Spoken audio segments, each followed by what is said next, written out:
Hello, everyone. My name is Robert. I live in San Angelo, Texas. This is July of 2018.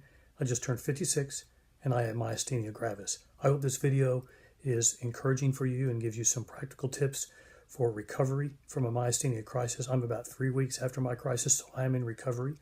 So if you're in that, you can relate to that. If you've not had a crisis, perhaps experiencing some symptoms, I would say obviously see a neurologist immediately, get a good medication regime, and hopefully you'll never have to go through it. But if you do, I'm not going to lie, it's not going to be very fun. But the good news is you're going to come through it and you will get better. My crisis was pretty severe. 21 nights in the hospital, 8 in ICU. I was intubated for 48 hours. I had a breathing tube in my nose. If I did my technology right, you'll see a picture there on the screen. It's my wife on my right, my daughter on my left. We have 2 daughters and a son. And so they were there by my side during the whole time. But the good news is I did get better, and I did get through it, and you will too. My number one tip for recovering from a crisis is attitude is everything. Are you an optimist or a pessimist? You get to choose. So there is a direct link between an optimistic attitude and your health outlook. You can, oh man, this sucks. This disease, I can't believe this happened to me, and I've got to go through this, and the medicine's not taking effect, and this is so slow. Or you can say, you know what?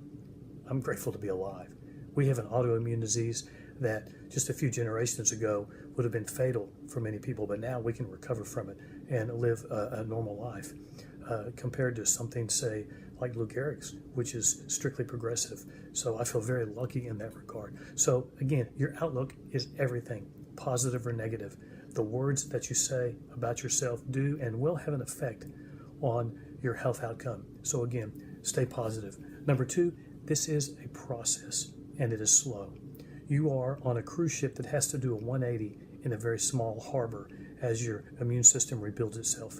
So that's okay to go slow. That would be number 3, all caps, by the way, GOSLOW. You get the idea. You're going to have to go slow because your brain is going to want to go faster than your body, which takes me to number 4. You need to listen to your body. When I got out of the hospital, it's like, I'm ready to go back to work. You know, my brain's wired to just go, go, go. Maybe I'm kind of a workaholic or ADHD. I don't know. You may be like me. But your body's saying, hold on a minute. You're not ready. And I had to teach myself to rest. You need to do the same thing. Rest is very important. And so I'm listening to my body because my brain wants to go faster than my body. And you've got to teach yourself to rest, and it's okay because that's how you're going to get better. Now, yes, I have therapy and exercises and things that the doctors tell me to do, which leads me to number 5. You need to follow those orders strictly and take your meds religiously. You don't have to be anal about it. If you take it at 9 one day and 9:15 the next day, don't freak out about it. But it's important. I know it's a snowflake disease, and they probably will modify it some because it's going to vary. We probably all are on some of the same meds, but it's okay to modify it some. Talk to your doctor about it. But again, follow their directions because the medicines work and they're going to help you. So again, follow those religiously. Let's talk about help. You're going to have a lot of people. This is number 6. Accept help. Even if it's not really what you want or not really what you need, accept it because the times you do need it, they're going to be there for you. You may get food when you don't need it. You may get some crazy diet book. That's okay. People might pray for you and you don't want it. You don't feel it. So accept it all politely and say thank you. Now, to balance that out, go to number 7, and that would be it's okay to say no. My wife was a great advocate for me in the hospital, and we kind of had a 3-minute rule in ICU because I was too fatigued. And I made the mistake of letting people in, and they talked for an hour, and it was really stressing me out. So we looked 3 minutes. If somebody came to see me, I wanted them to peek their head in, and I wanted to say hi because they made the attempt to see me, but they peeked their head in, they say hi, and they left, and they understood. And a great excuse to use is your immune system is affected. And so if you don't want to see Uncle Bob and his 16 cats because he swears you need to come over and visit, don't. Tell him, my immune system is affected and I really don't want to be around animals, and that's okay. So I live in the same town with my grandkids. I've had to cut down 90% of my visits with my grandkids. I'm kind of sad about that, but I'm okay because it's stressful. little kids running around and who knows where they've been. So it's okay to say no and set parameters. Guests will understand that, but you certainly want to accept their help at the same time. So you want to balance it. I want to go back to the meds real quick. One thing on the meds that's helped me, I want to show this little chart here.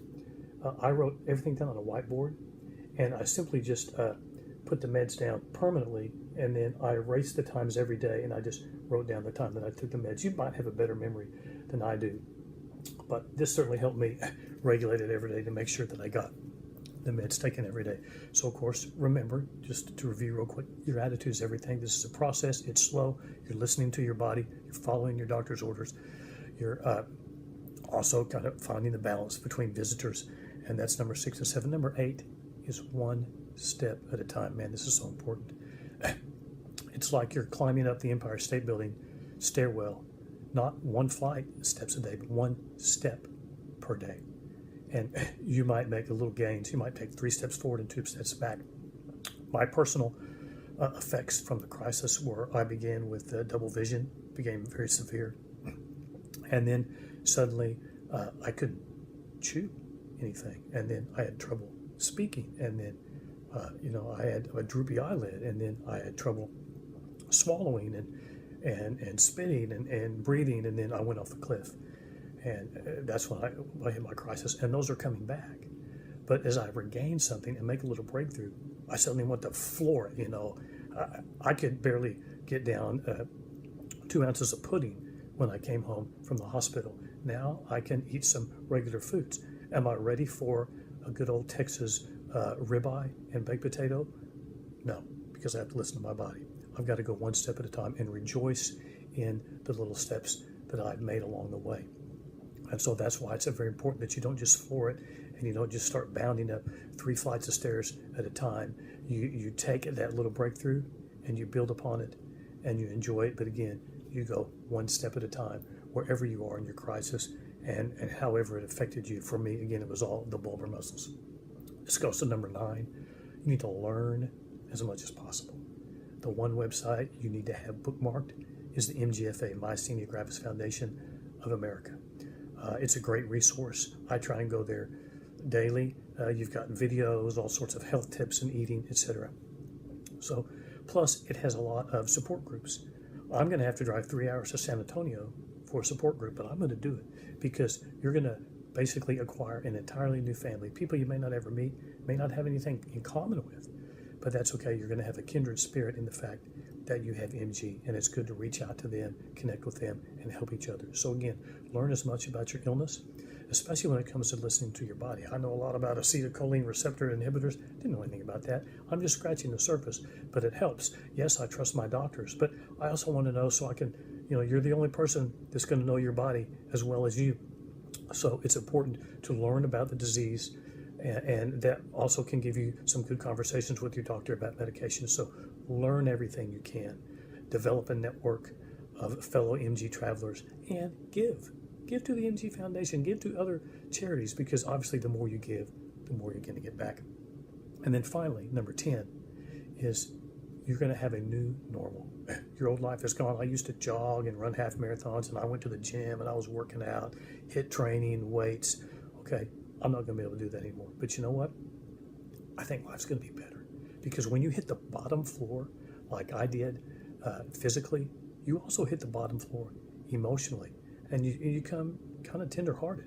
And you have conversations that you perhaps never had before with family members in a better way. My wife and I have had some candid conversations that's strengthened our relationship. My Christian faith has been sort of reignited, and that's been a wonderful thing. Prayer, those things have changed my life. People that have come out of an MG said, you know what, my life has more meaning now to it. I'm doing something completely different that I never thought I would do before. Now, you might be doing the same thing. I'm probably going to be doing pretty much some of the same vocation when I go back, but it's going to be better in the long run because some of the junk that you're dealing with before just is not as important. So that's a good thing. You're going to come out on this different, but it's a brand new normal. It may take me a year or so for the medication. I'm continuing IVIG, and maybe you have to continue plasmapheresis. It takes a while for your immune system to rebuild. Remember that ship is turning around. So it may take some time. So your new normal, it's going to be new, but I think it can be better. Now, I love movies. I'm going to give you a recommendation. The title is Regarding Henry. Came out in the 90s. Had Harrison Ford. It's worth the watch. When you watch it, you're going to get it. You know exactly where I'm coming from. Here's a man that went through a physical trial, came out better on the other side because of the things how that affected him. And I think the same thing can be true for you. So let's review quickly the 10 things. Of course, number one is you're going to get better. That's really not a tip, but you are going to get better. Hopefully that's the encouragement. But your attitude is everything. It's a process. Go slow. Make sure you listen to your body. Follow your doctor's orders. Make sure you find the balance of accepting help and setting parameters for your visitors. One step at a time, my friend. One step at a time, and rejoice in that. Learn everything you can about your illness. Give to MG, other sources, and remember, there is a new normal. And my prayer for you is that your new normal is a better normal, and I really believe it can for you. Now I'm going to show you one more thing before I go, because you've probably been looking at that little picture frame. Since I live in West Texas, San Angelo, that is a picture for West Texas sunset. Kenneth White is the artist. I love this drawing. So I'll leave you something a little better looking than myself. If I did my technology, my email address is up there, rrumpf@me.com. My first name is Robert. My last name is Rumpf. So first initial, last name, RRUMPH at me.com is my email address. If you have MG, email me. I'd love to hear from you and join the family of myasthenics like myself. And I wish you all the best and be blessed. Thank you. Have a great day.